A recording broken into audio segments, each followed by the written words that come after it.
nɛgɛ kaɲɛ 17 o bɛ Jalasagu Baɲagara mara la o waati kelen na 13 o bɛ yan nɔ Washington DC Amérique faba kɔnɔ a y'aw bisimila Mali kura o kunnafoniw kɛnɛ kan an ka bi kunnafoni kumaba o bɛna tali kɛ ninnu de kan.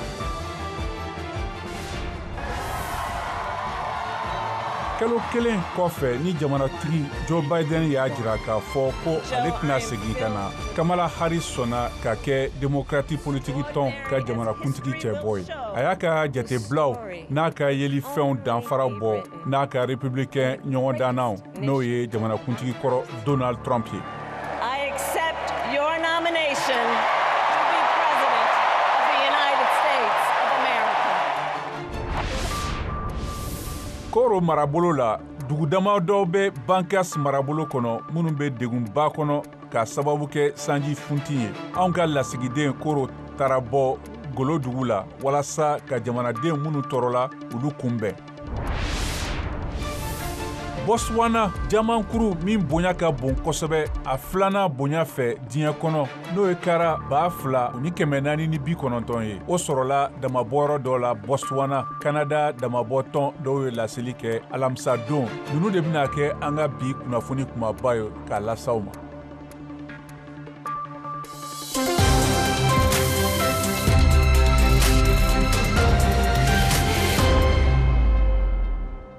An balimaw a y'aw bisimila Malikura kɛnɛ kan. Kalo kelen kɔfɛ ni jamanatigi Joe Biden y'a sen bɔ kalatako la, ayiwa Kamala Harris ale kɔni sɔnna a ka kɛ démocratiw ka politiki tɔn o ka jamanatigi cɛbɔ ye. A y'a ka jatebulaw a n'a ka yelenfɛnw o danfaraw bɔ n'a ka républicain o ɲɔgɔndan nɔgɔ ye n'o ye jamanakuntigi kɔrɔ Donald Trump ye. VOA Banbara lasigiden ani kunnafonidila Mariam Traoré ka bɔ Washington ale b'a kunnafoni walawala ye.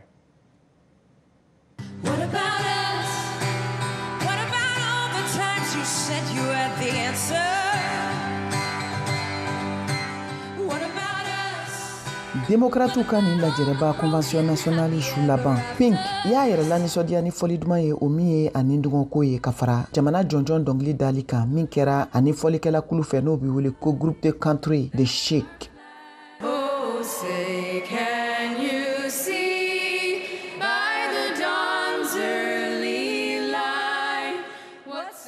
Nga Kamala Harris kɔni jatira i n'a fɔ su fitinɛ yelenba. Kamala Harris démocrates ka muso bɔ. On behalf of everyone whose story could only be written in the greatest nation. Kuma mɔgɔw bɛɛ lajɛlen tɔgɔ la tariku tɛ se ka minnu sɛbɛn. Ka kuma jamakulubaw tɔgɔ la diɲɛ kɔnɔ. N sɔnna aw ka sugandili ma ka kɛ Amérique jamanatigi ye. Madame Harris kumana a yɛrɛ ka ɲɛnamaya kan. A kumana a ka dɔnniyaw ka kalatalaw cɛma. Seba tɛ minnu ye. Kamala Harris démocrates ka muso bɔ. Forward. An b'a la ka sira kuraw de dayɛlɛ ka ɲɛsin ɲɛnamaya kuraw ma ka taa maaw fan fɛ seba tɛ minnu ye fanga ani yiriwali sira fɛ. Ka d'a kan an b'a dɔn ko se tɛ minnu ye ka fanga man bon wa olu de ka kow ka gɛlɛn an ma ka taa Amérique jamana ka yiriwali fan fɛ. O kama ni kulu minnu ni seba t'u ye olu ladilanni bɛna kɛ n ka haminanko fɔlɔ ye n bɛna n sinsin min kan n ka jamana fanga kɔnɔ.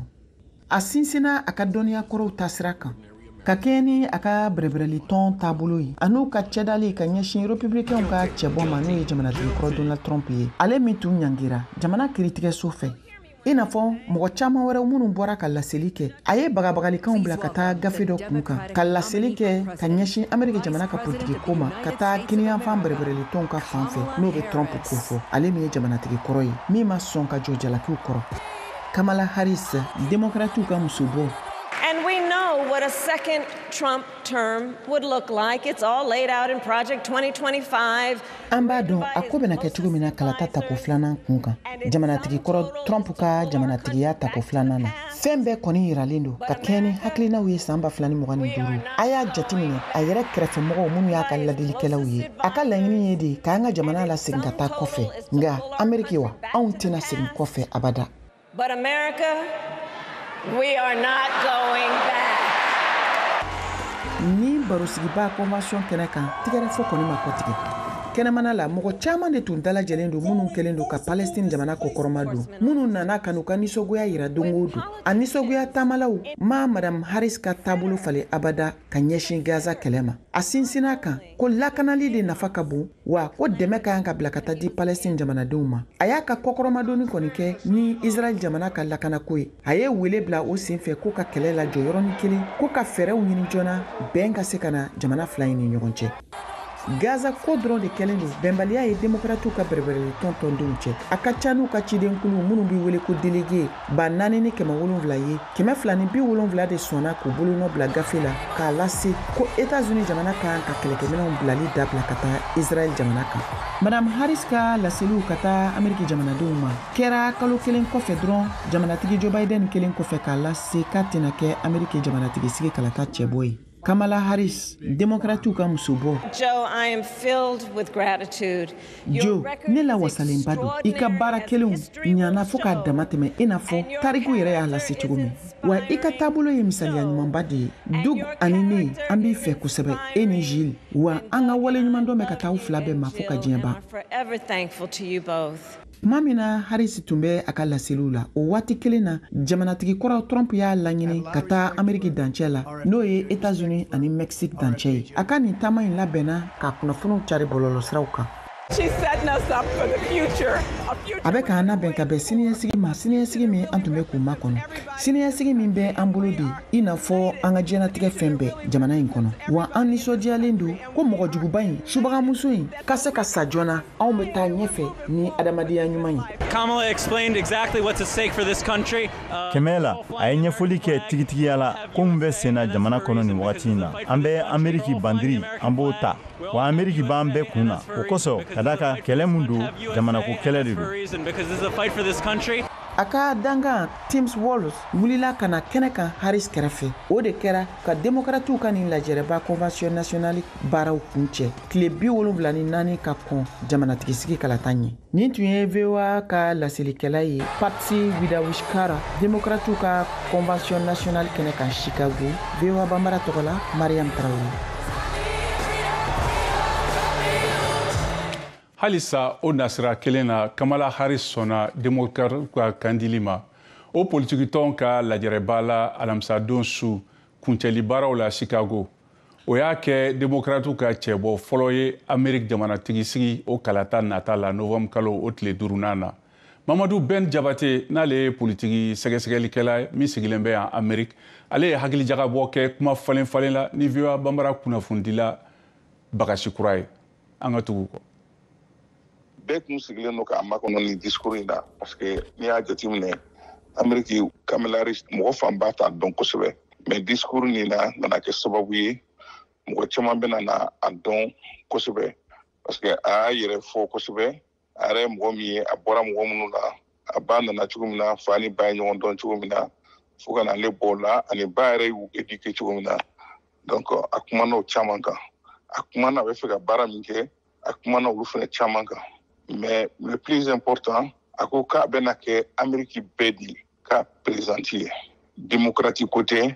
républicain côté indépendant côté hali mɔgɔ minnu tɛ foyi la olu si côté mais Amérique bɛɛ de ka président don. A bɛna min kɛ n'a kɛra président ye a ye immigration kuma fɔ dunan min don ka bɔ Mexique jamana na a ye mun kuma fana lo fɔ tugu dɔn. A ye kuma na immigration kan kosɛbɛ parce que u kun ye min labɛn ni républicain ni démocrates bɛ jɛra k'o labɛn ɲɔgɔn fɛ o dilan ɲɔgɔn fɛ Trump y'a fɔ républicains ye k'u kana sɔn ka voter parce que n'u votera o da man d'ale la élection ko la quoi donc a ko n'a sigira a bɛ o ko sigi sen kan donc frontière fɛnɛ a bɛ doni gɛlɛya u bara kosɛbɛ donc a ye nin kumaba in fɔ immigration kan min ye fɛn tɔw ye a kumana kosɛbɛ fɛnɛ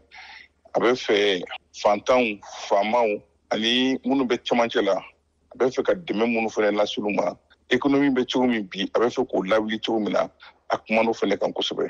Amérique kɔ kan a ye Ukraine kuma fɔ mais a fana ye Israël ni Palestine ka kɛlɛ kuma fɔ i bɛ se ka dɔ fɔ ale la. Awɔ a ye Israël ni Palestine ka kɛlɛ kuma fɔ a y'a yira k'a fɔ min kɛra Israëlɛnw na a bɛ Israëlɛnw dɛmɛ u ka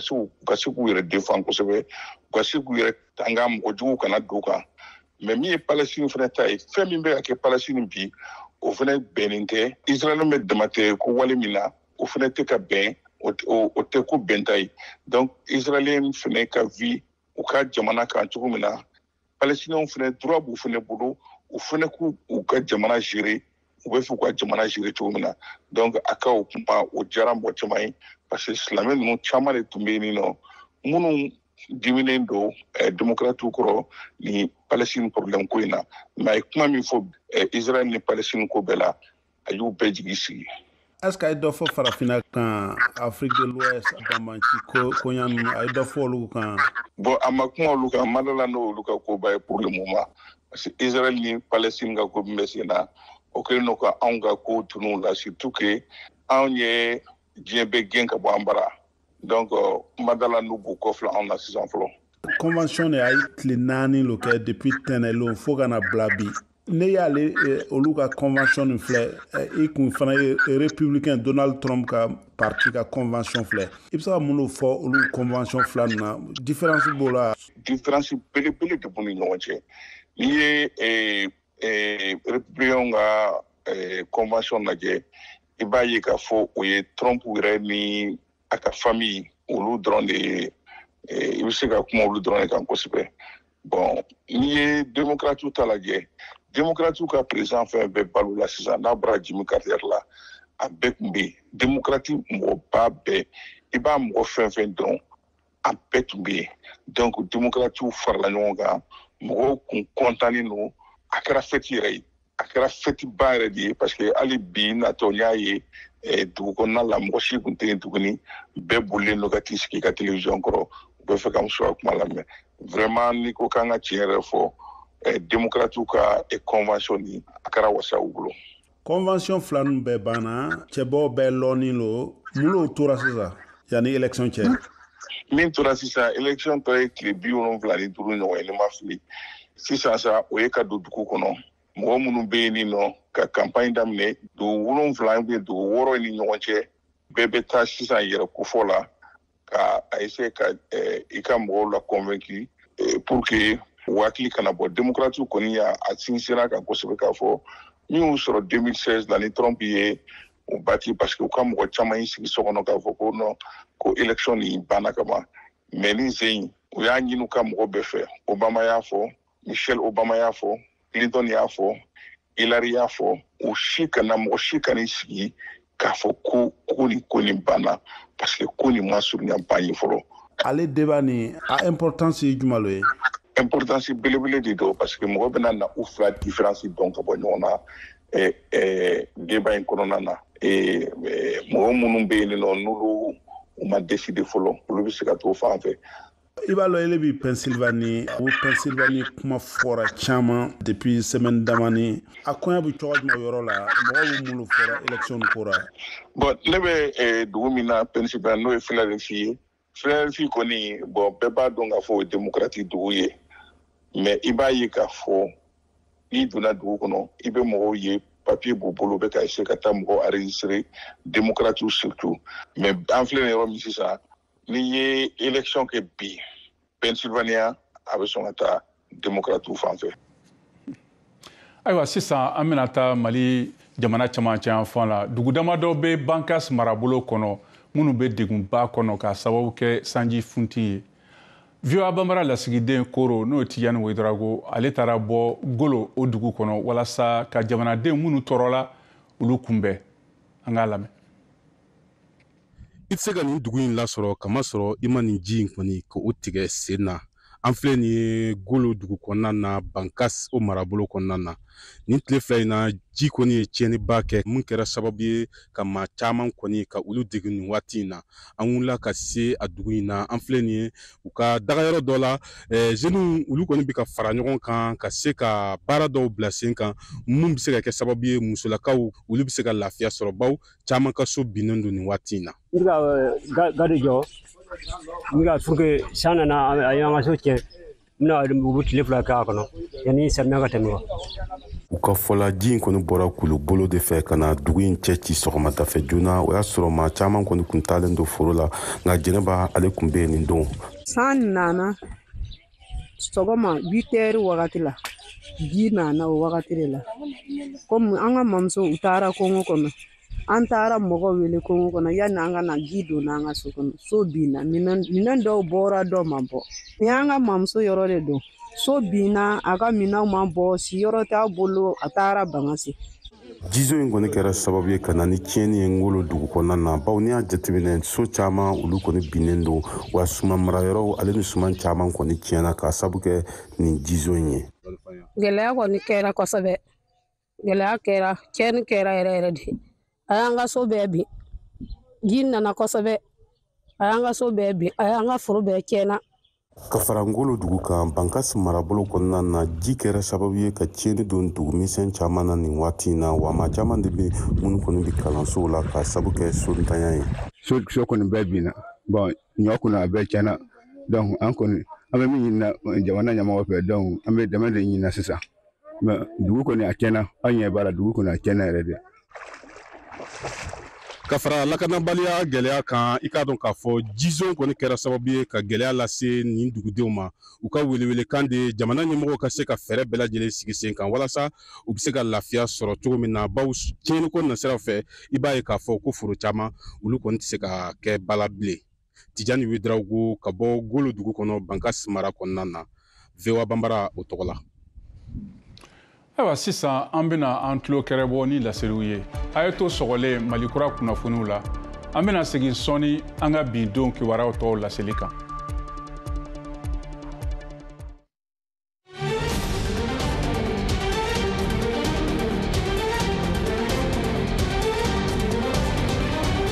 san 130 kɔfɛ kerecɛndila katolikiw ka kalanso Mali kɔnɔna la minnu kɛra jigiyabaw ye ani jɔsenbaw ye Mali yɛrɛ kalanko taabolo kan ka tɛmɛ sabula Mali marakɛlaw an'a ɲɛmɔgɔ caman de ye kalan kɛ kalanso ninnu kɔnɔna la bɛ gɛlɛyabaw de kɔnɔna la an bɛ don min ko bi n'a san n'o ye san 2024 ekɔliwuliw la kalanso ninnu tɛna na dayɛlɛ tuguni katolikiw ka kalanso dina ɲɛmɔgɔw ye a laseliw kɛ k'a fɔ aw k'u bɛna u ka daw tugu Mali fantan 4 bɛɛ lajɛlen de fɛ o waleyaw bɛna kɛ ekɔlidenw ani mansaw caman ka jigilatigɛw ye mun de ye nin waleya mun de nana ni nin gɛlɛya ninnu ye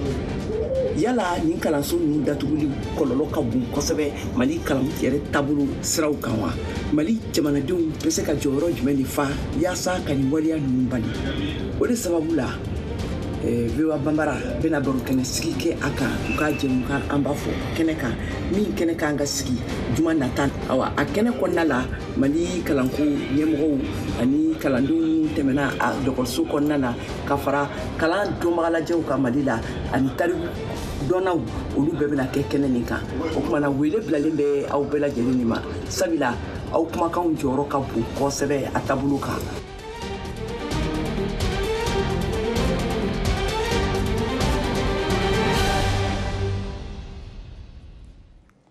aw bɛ halisa VOA Banbara Malikura jɛmukan de kɛnɛ kan an bɛna taa Guinée jamana ka fanga ɲinatɔn n'o ye fanga sinamatɔn dɔ ye olu ye wele bila alamisa don walasa ka hɛrɛ girinkajɔw boloda sɔrɔdasiw ka fanga kama septembre kalo o tile 5nan la san 3 ka kɔn sɔrɔdasiw ka fanga dafiri dɔnna kɔfɛ VOA Banbara kunnafonidila ka bɔ Washington Mariam Traoré ale b'a kunnafoni ɲɛfɔ an ye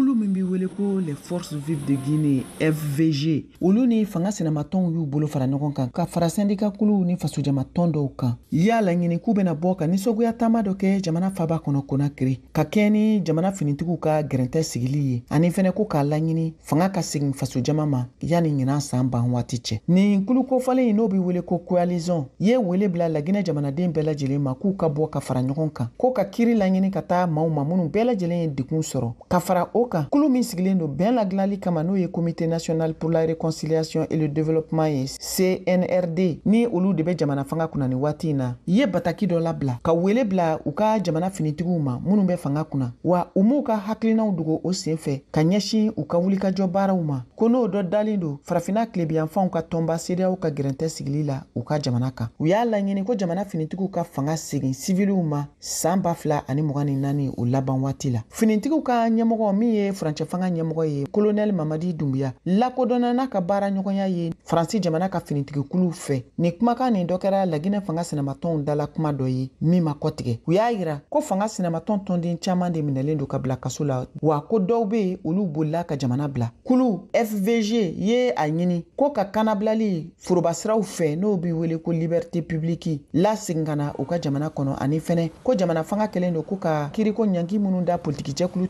tɔnden dɔw kan ani ka fara faso jamatɔn ɲɛmɔgɔ dɔw kan ko ka u kiri ɲankiw bɛɛ lajɛlen wuli ka fara u ka jamana ka sariyasenw la segili ma n'o ye ordre constitutionnel ye ko yani décembre kalo tile 31 san 2024 cɛ. Nin kɛra u ka laɲini dɔ ye. Fanga sinamatɔnw ka fara ɲɔgɔn kan kulu n'o ye alliance de l'opposition ye fɛnɛ ye laseliw kɛ k'u bena wuli n'u seko ni damayira bɛɛ lajɛlen ye ko k'u fanga fara ɲɔgɔn kan u ka tɔnden minnu minɛlen don olu ka se ka labila n'o dɔ ye Omar Sila ye n'a lakodɔnnen don ko Fonike Mange ani ka fara Mamadu Bilo ba kan. Ni maa fila bɛɛ lajɛlen tununa u minɛlen kɔfɛ juillet kalo tile 9 i n'a fɔ faso jama ka lafasali tɔnkulu min bɛ wele ko Front National pour la Défense de la Constitution FNDC olu y'a kunnafoni lase cogo min na. Nin kulu min ka laɲini dɔ sigilen don bɛjɛ fanga la jijili kan nka ko min tɛ Laginɛ jamana fanga olu ka fɛko ye. K'u kɔni ma jɔ ni maa kofɔlen fila minnu ni u minɛna jalakiw kɔrɔ min bɛ tali kɛ ni maa fila ka minɛli kan. FVG y'a lase fɛnɛ ko jamana finitigi minnu bɛ fanga kunna ka yan ka u ka furancɛ fanga ka chartiw bɛɛ lajɛlen labato ko CNRD ani ka fara CNT kan n'o ye Conseil national de la transition ye k'olu mayan k'u sen don u ka jamanatigisi kalata baara fosi la. Halisa farafina gun kan jamankuru min bonya ka bon kosɛbɛ a filanan bonya fɛ diɲɛ kɔnɔ n'o ye kara suma la 2,490 ye o sɔrɔla damabɔyɔrɔ dɔ la Botswana jamana kan Canada o damabɔ tɔn dɔw y'o laseli kɛ alamisa don VOA Bambara kunnafonidila Washington halisa Mariam Traoré ale b'a kunnafoni ɲɛfɔ an ɲɛna an k'a lamɛn. Nin kabakisɛ nafamaba in girinya tun sera kilo kilancɛ ma min yera Korowoyi sanubɔyɔrɔ la Botswana kɛɲɛkaɲafan ka taa kɔrɔnfɛn fan fɛ. Botswana jamana lakodɔnnen don farafina gun kan i n'a fɔ jaman sɔrɔ yɔrɔba jamana wa ko nin jaman kofɔlen min sɔrɔlen filɛ ɲɔgɔn ma deli ka sɔrɔ min kunnafoniw bɛɛ lajɛlen lasera bataki dɔ kɔnɔ cakɛda so fɛ min bɛ wele ko Luikara. Botswana jamana ɲɛmɔgɔw ka fɔ la ka fara sɛgɛsɛgɛlikɛla jolen dɔw kan. They mean everything to us. In the good times and the bad times. Ko nin kɛra jamankuru bɛɛ la belebeleba filanan ye min ɲɔgɔn tun ma deli ka sɔrɔ diɲɛ dugukolo kan min bɛ tali kɛ a karako kun kan ko dɔɔni dɔrɔn de b'a jɛ jamankuruba laban na min sɔrɔla diɲɛ kɔnɔ n'o bɛ wele ko Cullinan n'o kara tun bɛ se fo 3,000 ɲɔgɔn ma n'a yera Afrique du Sud jamana kan san 1995 waati anw nisɔndiyalenba don ka kɛ ni nin dagabana jamankuru in sɔrɔli ye nin kɛra Williams Lam ka laseliw ye cakɛda so min bɛ wele ko Luikara o ɲɛmaa don a ye nin kunnafoni ninnu bɛɛ bolonabila bataki dɔ kɔnɔ ka sɔrɔ u ma kunnafoni jɔnjɔn fosi di a jamankisɛ yɛrɛ nafolo kasabi hakɛ kan ka fara a cogoya yɛrɛ kan cakɛda so min bɛ wele ko Financial Times olu ye kunnafoni nase min bɔra Luikara cakɛda so masɔrɔya mɔgɔ dɔw yɔrɔ k'a jamankisɛ sɔngɔ bɛ sɔn ka taa fo $40 million 40 ɲɔgɔn na nin cakɛda so kɔfɔlen n'o ye Luikara Botswana ye ɲɛma Nassim Lahiri taara ni a jaman kɔni ye ka taa yira u ka jamanatigi la n'o ye Mokweti Masiri ye alamisadon tilegayan fan fɛ a fɔra n ye ko nin jamankuru in ye jamankuru belebele de ye min ɲɔgɔn ma deli ka sɔrɔ fiyewu Botswana jamana kan ko jamankuru belebeleba filanan de don min ɲɔgɔn ma deli ka sɔrɔ diɲɛ kɔnɔ. The diamond prices are going through a very difficult time right now, but yet every diamond remains precious and valuable. Nin kɛra u ka jamanatigi Masiri ale ka laseli kuma min na a tun bɛ ka folikan kɛrɛnkɛrɛnnen bila ka taa nin cakɛda so in ma ka kɛ ni nin jaman sugu bonya yankan ye an bɛ se ka sira caman jɔ an ka jamana kɔnɔ jamanatigi ye nin fɔ Luikara cakɛda so kɔni ye a sɛbɛntiya k'a fɔ k'u bɛna a jaman sɔngɔ n'o y'a valeur ye nanzarakan na 100 o 100 10 ɲɔgɔn bɔ a la k'o lasegin Botswana jamana ma ko n'a jaman feerela u ka sanubɔyɔrɔ cakɛda so fɛ Karowi. Our diamonds go through a processing plant. It was recovered in the Mega Diamond Recovery. And the reason Fransi ɲuman politiki bolo o y'a jira k'a fɔ k'u labɛnnen don jumadon ka fara ɲɔgɔn kulu dɔ sigi sen kan walasa ka fanga dɔ sigi jamanakuntigi Emmanuel Macron ka ɲɔgɔn ye fɔlɔ o senfɛ ni jamana politiki fanga kumabaw ye. Gabriel Attal ka jamana fanga min bɛ ka bɔ fanga la o y'a a baaraw bila sen na o bɛ ka jamana ka koɲɛw ɲɛnabɔ kabini tile 38 na sisan o ye tariki jatebɔ ye kabini kɛlɛbaw kɔfɛ k'a sɔrɔ baarakɛ o nafolo ɲininiw dantigɛliw olu ba waati jɔnjɔn u bɛ ka surunya.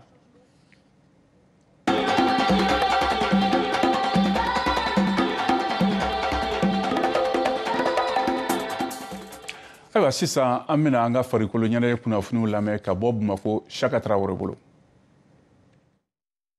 Jeux paralympiques Paris bafɛli mɔgɔ naani ko kun kan n'o ye lujuratɔw ka Jeux olympiques ye Mali cɛbɔ fila la Samba Kulibali ye a dɔ la kelen ye. Samba Kulibali tɛ yeli kɛ kosɛbɛ a bɛna a ka ɲɔgɔndan kɛ boli biribiri de la mètre 100 n'an ko 100 mètres a ka degeli labanw bɛ ka kɛ Bamako stade Mamadou Konaté piste de kan danfara belebele bɛ o ni yɔrɔ jɛlaw ni ɲɔgɔn cɛ an ka Samba Kulibali lamɛn.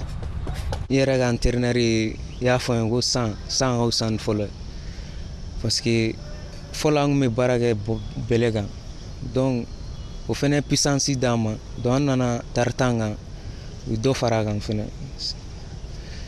E nisɔndiyalen don ka ɲɔgɔndan yɛrɛ makɔnɔ sisan a bɛna fɔ lafiya dɔɔni bɛ sisan. Nisɔndiyalen don bon n dalen don yɛrɛ la fɛnɛ ani entraîneur technique fɛnɛ di yan a bɔra ka technique dɔ yɛrɛ an na donc n y'o kɛ sisan donc n ye performance dɔ kɛ donc n yɛrɛ ma da la ko n y'a kɛ mais n yɛrɛ y'a dɔn ko n y'a kɛ. O technique jumɛn ye? Bon 80 mètres la donc n nana 8 secondes 83. Donc mɔgɔw bɛ se ka maliyɛnw bɛ se k'u jigi da i kan yɔrɔ in na. Ouais, u bɛ se k'u jigi da n kan parce que n yɛrɛ b'a dɔn n dalen don yɛrɛ la an ye baara min kɛ u bɛ n'a ye. Samba ka degeli karamɔgɔ Sidiki Kulibali bɛ piste nafa fɔ n ye an k'a lamɛn. Piste nafa fɔlɔfɔlɔ ye jumɛn ye? Athlète yɛrɛ b'a il se sent en sécurité. En plus de cela a mana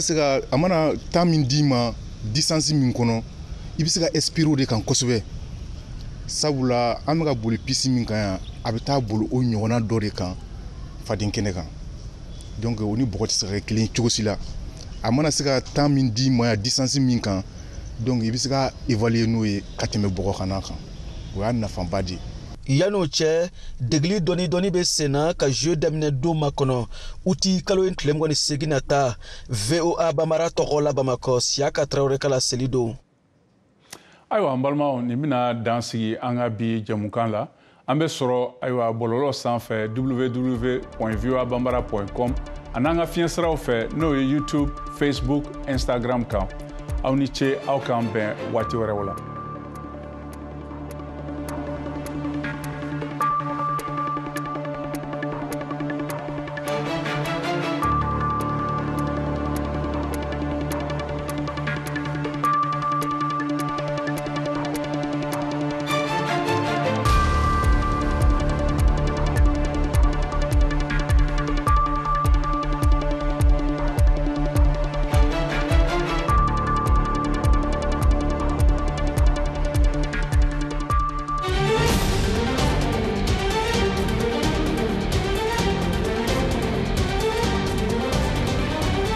san 130 kɔfɛ kerecɛndina katolikiw ka kalanso Mali kɔnɔna la minnu kɛra jigiyabaw ye ani jɔsenbaw ye Mali yɛrɛ kalanko taabolo kan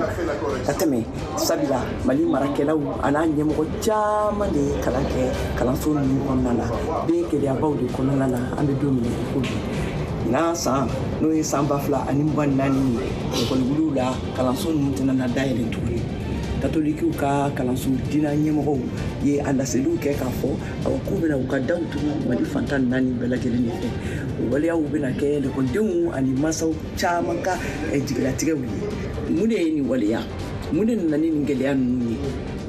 yala nin kalanso ninnu datuguli kɔlɔlɔ ka bon kosɛbɛ Mali kalan yɛrɛ taabolo siraw kan wa Mali jamanadenw bɛ se ka jɔyɔrɔ jumɛn de fa yaasa ka nin waleya ninnu bali o de sababu la VOA Bambara bɛna baro kɛnɛ sigi kɛ a kan u ka jɛmukan an b'a fɔ kɛnɛ kan min kɛnɛ kan ka sigi juma nata awa a kɛnɛ kɔnɔna la Mali kalanko ɲɛmɔgɔw ani kalandenw tɛmɛna a dɔgɔtɔrɔso kɔnɔna na ka fara kalan dɔnbagalajɛw ka Mali la ani tariku dɔnnaw olu bɛɛ bɛna kɛ kɛnɛ nin kan o kumana wele bilalen bɛ aw bɛɛ lajɛlen de ma sabula aw kumakanw jɔyɔrɔ